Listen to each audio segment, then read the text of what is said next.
Hello and welcome back to my channel and to this tag slash reading vlog, I guess.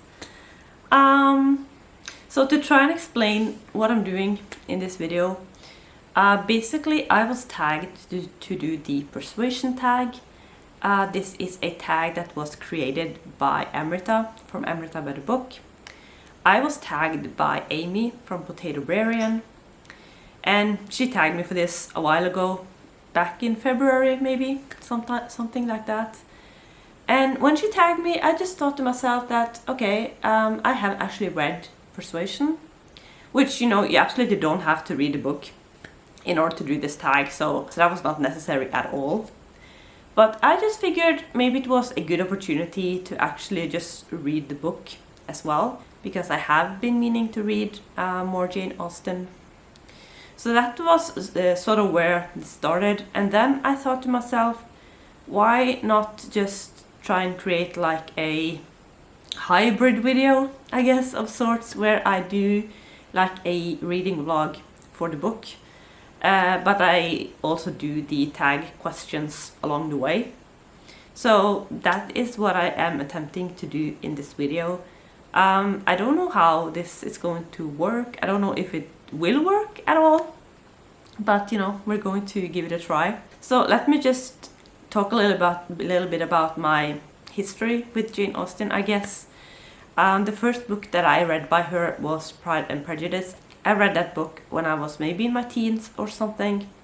It's a while ago, and I'm pretty sure I have read this book twice. I know I did like a assignment, a paper or something on this book when I was in university, so I assume I probably read it again for that. So I think I read Pride and Prejudice twice. And the second book that I read by Jane Austen was Emma. This book I remember reading back in 2014. I remember reading it that year because I remember reading it on my commute to work. And the apartment that I lived in at the time, I only lived there for a few months, and that was in 2014, which is why I remember the exact commute that I had at that point. So I know I read Emma then. And then I've also read Sense and Sensibility. This book I read a few years ago. I'm guessing 2018 maybe. Could be 2019 too, I guess. Not too long ago. Sense and Sensibility is probably my least favorite Jane Austen so far. It's also the only book by her that I've read in English. And I don't know if those two are connected in any way. I did feel like I struggled a little bit with the language when I read it in English. It wasn't so much that I didn't get the like overall story or anything like that. I just felt like there was so many words that I didn't quite understand that I kind of lost some of the like details maybe, or some like things that you should read between the lines and things like that. So I struggled a little bit with that book. And for that reason, I decided that if I was going to read more Jane Austen, I would go back to reading them in Norwegian, just because it's easier for me and I can be sure that I actually understand everything that's going on. So for that reason, I got the Norwegian edition of Persuasion out of the library. So this is Overtalelse, which is the Norwegian title. This is a direct translation of the English title. This book looks very short. I looked at it and it's just around 240 pages. And the font doesn't look that small actually, so I don't know, maybe this is just a shorter book, because I remember Sense and Sensibility, especially, which is, you know, the most recent book I read, being a lot longer. At least that's what I remember in my head. I don't know if that's true or not. But this doesn't look very long, so I guess we'll see. I don't really know what to expect from this. Like I said, I have enjoyed, or I didn't mention that, but I actually did enjoy both Pride and Prejudice and Emma.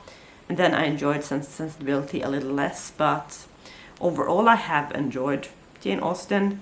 But I've also mentioned multiple times on this channel that classics are not usually quite my thing. I tend to struggle a little bit with those. not really getting through them, but more with the fact that I never seem to love them. They're always just okay, and some are a little bit better than okay, but we'll see. I hope that this book will be up there with some of the classics that I've enjoyed a little bit more. So we'll see, I guess. But yeah, I guess that's going to be the intro to this video. I'll be back eventually to answer the tag questions and also to talk a little bit about the book as I'm getting into it. I haven't actually started it yet, but I'm going to do that now. So yeah, I guess I'll see you in a later update. So it's now the next day. I have just been out hiking for a while, and now I'm about to sit down and continue reading Persuasion. I'm actually making really good progress with this. I'm reading it a lot quicker than I expected. I am past the first 100 pages. I've read this bit, I have this bit left. So almost halfway through already. Usually with classics, it takes me, I read them slower than most other books, but this one I'm actually reading pretty quickly. It definitely helps, I think, that I'm reading it in Norwegian. The translation seems pretty good. I'm enjoying it, so I don't think that was a bad choice at all. And I'm actually quite enjoying this book. I wasn't sure that I would, but I actually am.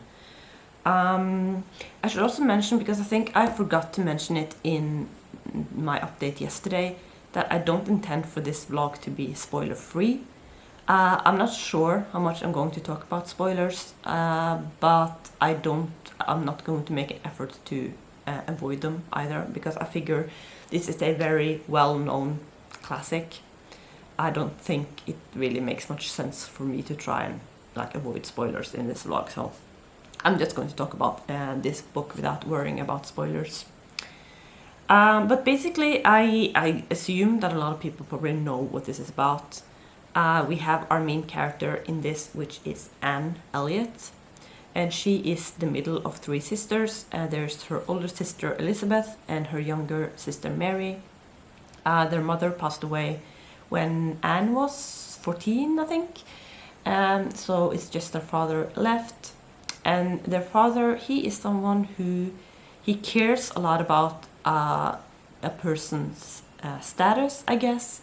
He definitely cares about a person's family, background, how much money they have, basically just their status in society, basically. And when Anne was 19 years old, she was actually engaged to a man called Wentworth. And they were in love and obviously were intending to get married. But Anne's father, or her family in general, and also a close friend of the family whose opinion Anne really values, they were all very negative towards Wentworth. They didn't think that he was good enough for her, basically. So she was persuaded to call off the engagement, even though she didn't want to do that. And now it's several years later. I think Anne in this book is 27 years old. And the family is now in some money troubles.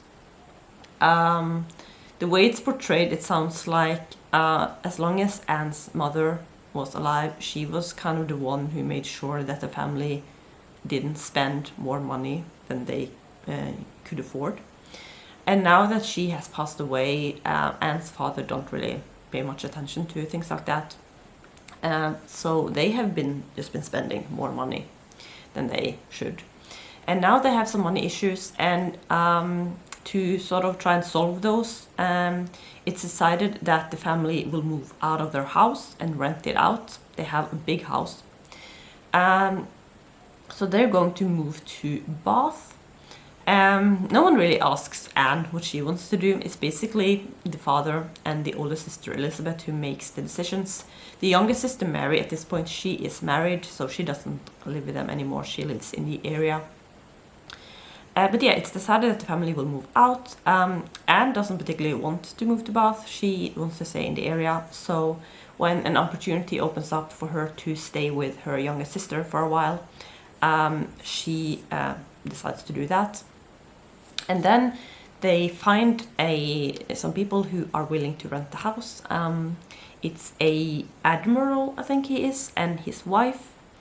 And Anne eventually learns that the wife of this couple, she is actually the sister of Wentworth, who is the person that Anne was engaged to all these years ago. So she realizes that because of that, with this couple moving to the area, she is probably going to see Wentworth again, because, you know, obviously he's going to visit his brother and sister-in-law. So she is pretty sure that she can't avoid seeing him. Which is basically what happens, you know, he comes to visit. And the family that Anne's sister Mary is married into, they definitely like Wentworth. They keep inviting him to like family dinners and stuff.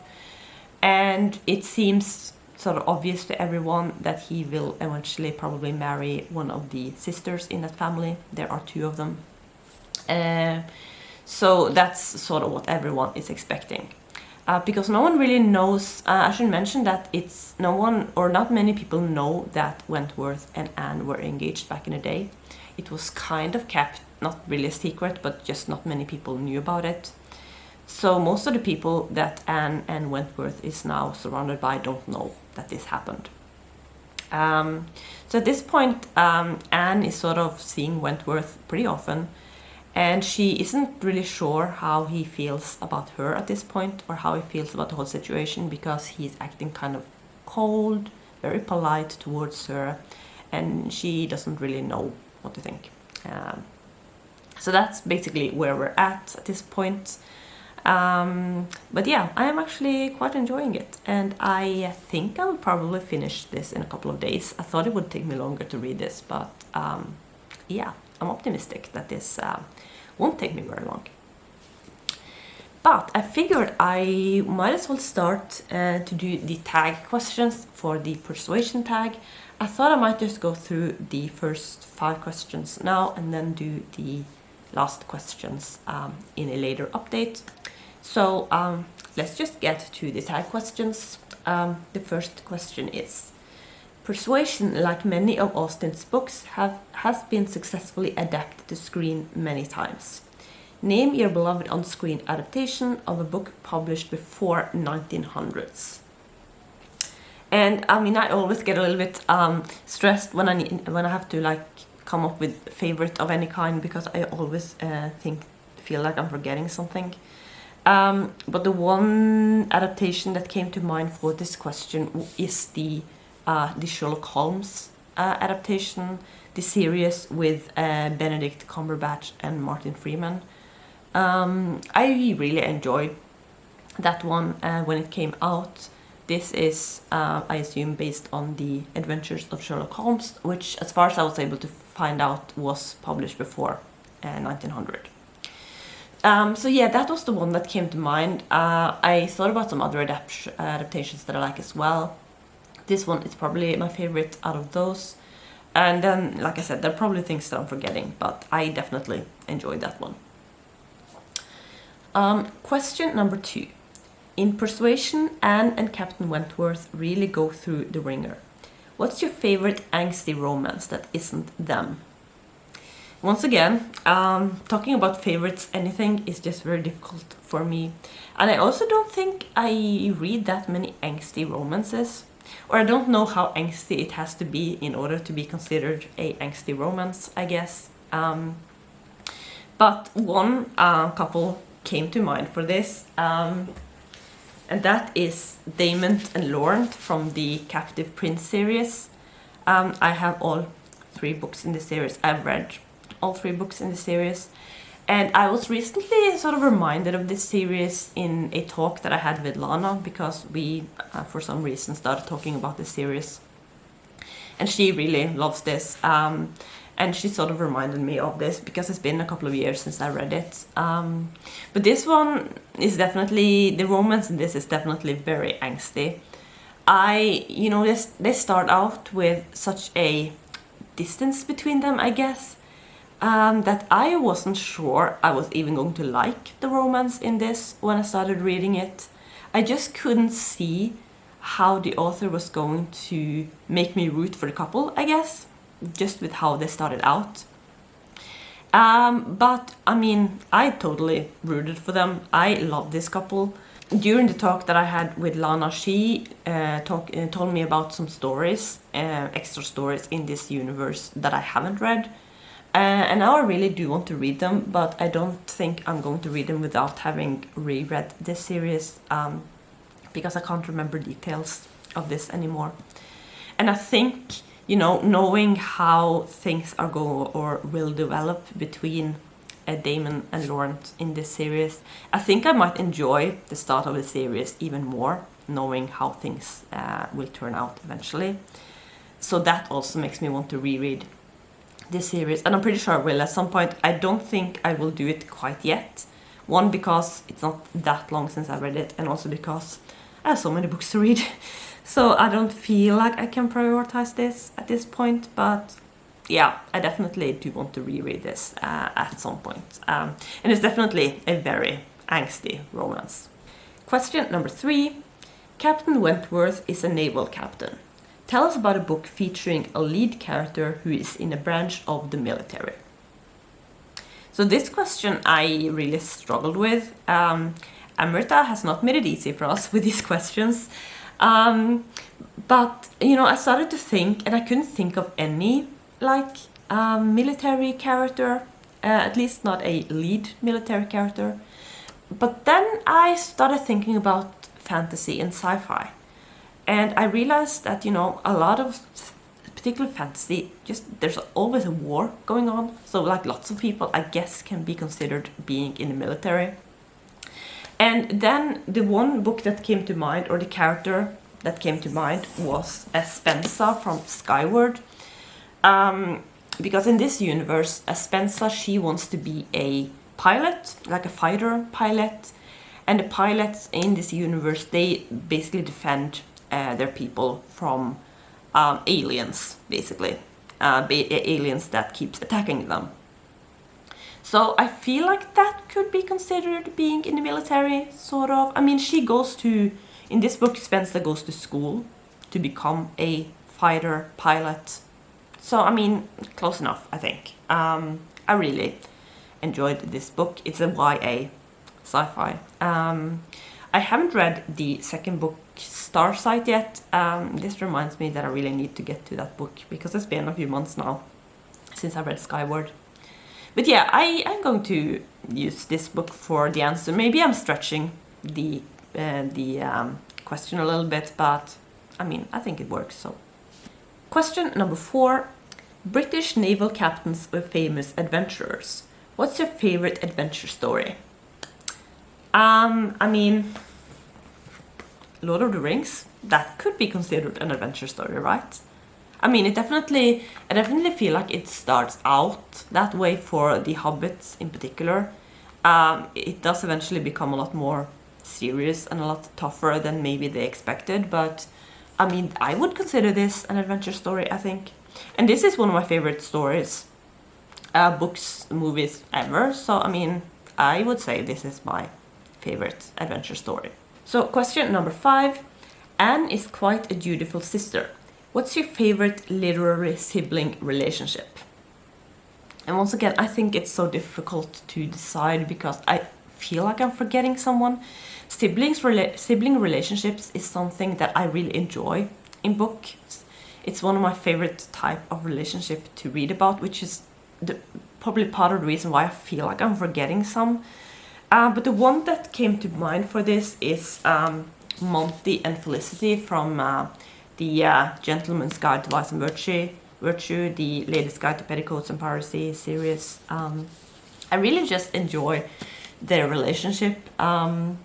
The Monty, he is the main character in the first book, and Felicity is the main character in the second. And, you know, they're both queer characters as well, which I always appreciate. Monty, he is in love with a guy, and Felicity is asexual or aromantic. I don't know if it was ever stated really, her orientation, but she is on the ace spectrum somewhere. And there is going to be a third book in the series, and that book is going to be about their younger brother, who neither of them really knows, so that I think could be really interesting. But yeah, definitely a sibling relationship that I enjoy. So that was the 5 first questions. I will do the last questions tomorrow maybe, or the day after that, whenever I feel like it's time to make an update about the book. But yeah, I've been talking for a very long time, so I think I'm just going to end this update here and get back to my book. I hope to get to at least 150 pages today, I think, which should be doable. And that means if I get to that point, I have less than 100 pages left, so I definitely don't think it's going to take me very long to finish this book, so I'm going to get back to it now. So it's now the next day. I'm in the exact same position that I was yesterday, but what else is new? I haven't read anything of Persuasion today, but yesterday I got up to page 162, chapter 19. So I think I have about 80 pages of this book left, so I continue to make pretty good progress. I continue to enjoy it. I've forgotten how much I enjoy Jane Austen's characteristics, I guess. Some of them do come across as kind of caricature-ish for some of the characters, but I think that's probably the point. So, I mean, I'm enjoying them. One thing I'm kind of questioning right now is, I mean, like I said, I have 80 pages left of this book, and there still hasn't really been any interaction between Anne and Wentworth. I mean, they have like interacted in a group setting a few times, but they haven't had any like one-on-one interaction, any conversations between them. There hasn't been anything really. So I'm gonna question how that is going to be solved towards the end, because, you know, something has to happen, I guess, and I hope it won't seem very sudden. But, you know, the fact that these two, they do have a history, so that helps, because I feel like that will help it to not feel so sudden maybe when things do happen. But yeah, I guess I'm getting a little bit impatient maybe for something like that to happen, but yeah, we'll see. The last 80 pages. Don't think I'll finish it today, because, you know, it's now a working day and I don't read that much on a day that I have work. But I hope to finish it tomorrow, and that is the goal. So, but yeah, making good progress. But I thought I'd just answer the last tag questions, the last 4 or 5 questions, I think it is. I have my computer here, you know, I need to have the questions ready. So let's just go to question 6, I think is the one that I am starting with today. So yeah, question number 6. By the standards of the time, Anne was a spinster. What is a book where the female lead is an older woman? And I mean, this is probably, it's not going to come as a surprise to anyone, but there was one book that immediately came to mind for this question. I mean, I couldn't not mention The 7 Husbands of Evelyn Hugo. I've mentioned this book multiple times on my channel. It's, I would say it's one of my favorite books. I really enjoyed it when I read it 2 years ago, maybe 3, something like that. It's been a while. But yeah, the main character in this, she is a older, I mean, there are 2 timelines in this book. One, you know, in the present time, and one where Evelyn Hugo tells her life story, basically. And in the present time, where she tells the story, she is an older woman. Yeah, this book definitely fits, and I would also really recommend it if you haven't read it. It's very good. So then we have question number 7. Persuasion is one of the most critiqued/referenced books in English literature. Name a book whose plot or characters or central ideas reference another book. So this was another one that I struggled a little bit with, but I did think of one book, and that is Carry On by Rainbow Rowell.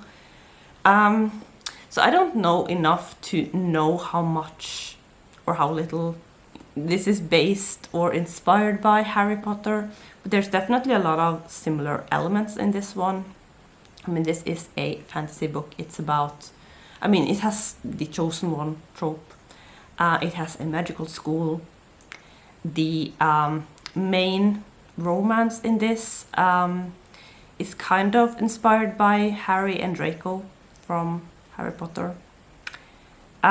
So there's a lot of similarities. I assume it's inspired by, based on Harry Potter in some way. So yeah, I don't know how much the author really thought about it, but there are similarities for sure. I really enjoyed this one, and when I read it a few years ago now. I have plans to reread it because I haven't read the sequel yet, and I want to reread this book before I read the sequel. And I'm a little worried that I won't love it as much as I did the first time, because I've just read a lot more books since then. So I have a lot more to compare it with, and I think my taste may have changed a little bit since then as well, but we'll just going to have to see. But yeah, this book is my answer to the question. Then we have question number 8. Captain Wentworth made his fortune at sea. Tell us about a book with a self-made lead character. And this is definitely a question that I struggle with the most. I have thought a lot about this question, and I just couldn't think of a single character. And it's kind of like, I know I probably have multiple characters. Like, if I could just like think of them, I could probably name some characters that I have read about. And I kind of hate to mention the same book twice in one tag, but I'm going to do it here because it was the only one I could think about. And it's Evelyn Hugo from The Seven Husbands of Evelyn Hugo. I think she would be considered a self-made character. She is, she is a very famous actress, and she basically came from nothing. Like, she grew up poor. So I think that would be considered a self-made character. It was the only one I could think about. Like I said, I really tried to think of another book, and there are probably books that I could mention that I've read, but I just couldn't think of any. So yeah, Evelyn Hugo. And then we have question number 9. Persuasion has a lot to say about traditional gender roles. What's a book that plays with traditional gender roles? And for this question, I'm actually going to mention a series of Norwegian children's books. They're written by a Norwegian author called Capt. She has written a number of children's books. She's very well known in Norway. She's passed away now, but she released a lot of books in the, I think, 60s and 70s, maybe 80s as well. And they're very well known. The series I want to mention, I don't know if it has a name, but it's about a girl named Guro. And the reason I thought of this series for this question is the fact that, Guro, she is a young girl, and she lives with her mother. Her mother is a single mother, and they live in this big apartment building. And Guro's mother, she is the janitor in this building. And these books, I should say, were published in the late 70s and early 80s. And I don't think it was very common for women to be janitors at the time. I mean, it's not even particularly common now, at least not here. So, and also the fact that she is a single mother. I think later in the series, she meets a man and she marries him, and that man has a child as well. So I think Guro, she eventually gets a step sibling. So it's also just about, because at the time there were just a lot of like traditional families in Norwegian children's literature. So just the fact that we have a family that is a little bit different is also a little bit common at the time, I would think. And when I looked into this series, I also remembered another series by the same author. I don't remember this series as well as the Guro series, which is why I didn't think of it from the beginning. But she also wrote about another young girl named Aurora, which is so difficult to say in English, so I'm just going to say it like we say it in Norwegian, which is Aurora. And this is, like I said, about another young girl.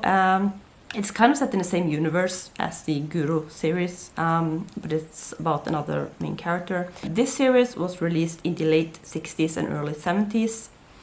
And what is different about this series is that Aurora, she has a stay-at-home dad and a working mom.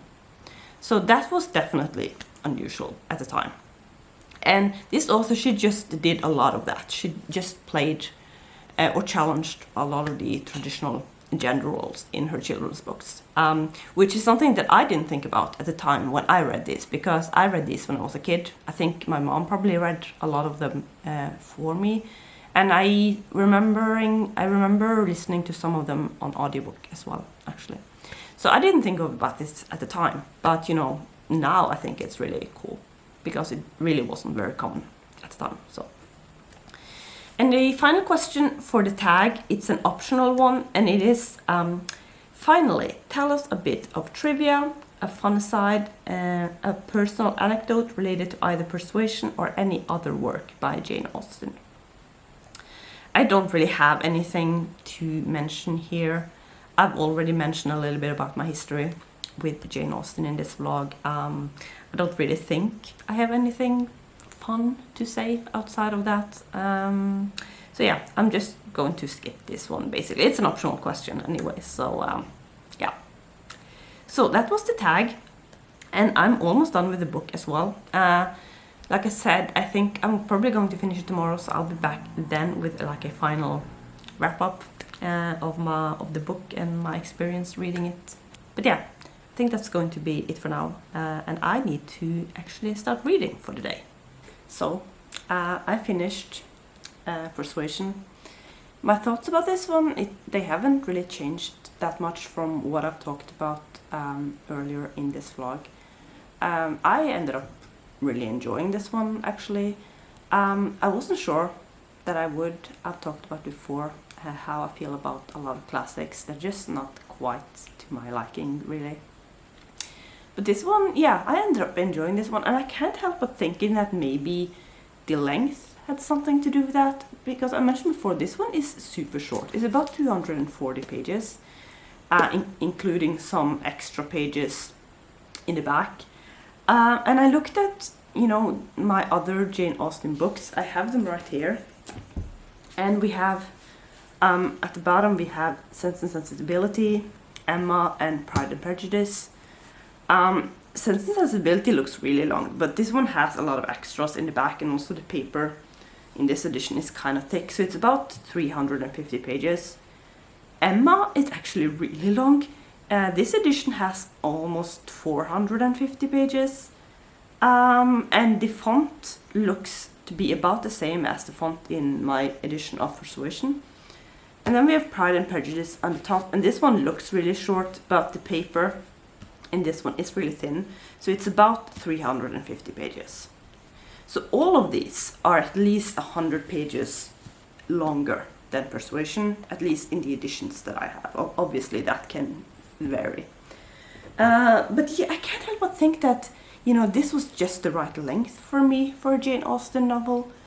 I mean, I enjoyed these books. Like, they're fun to read, but there are a lot of conversations, and then, you know, people get together and they have more conversations, and then they go for a walk and there are more conversations, and just a lot of that.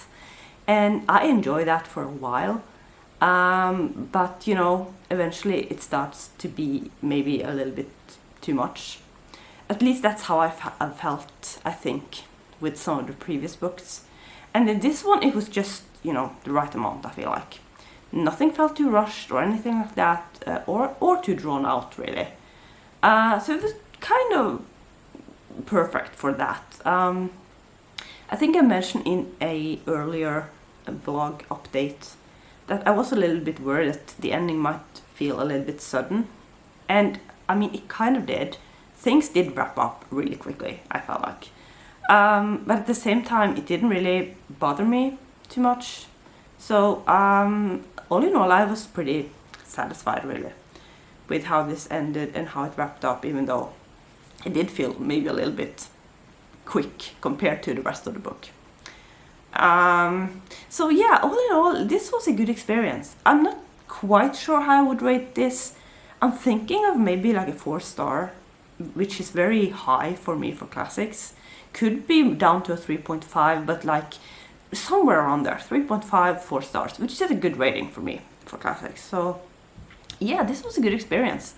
I am pleasantly, not surprised really, but I had a pleasant experience with this book, which I'm really happy about, because this makes me want to read the Jane Austen books that I haven't yet read at some point, so I'll probably do that. So that wraps up this vlog, I think. I really actually enjoyed like mixing the tag and the vlog. Not sure how it's gonna come out. I haven't started editing this yet, but I mean, I had fun with it, so I mean, I guess that's the most important thing. I hope you enjoyed watching this as well. Like I said, I have no idea how it's gonna turn out, but I hope it was somewhat enjoyable. So I think I'm going to end this vlog here. Thank you so much for watching. Like I said, I hope you enjoyed it, and I will see you soon with another video. Bye!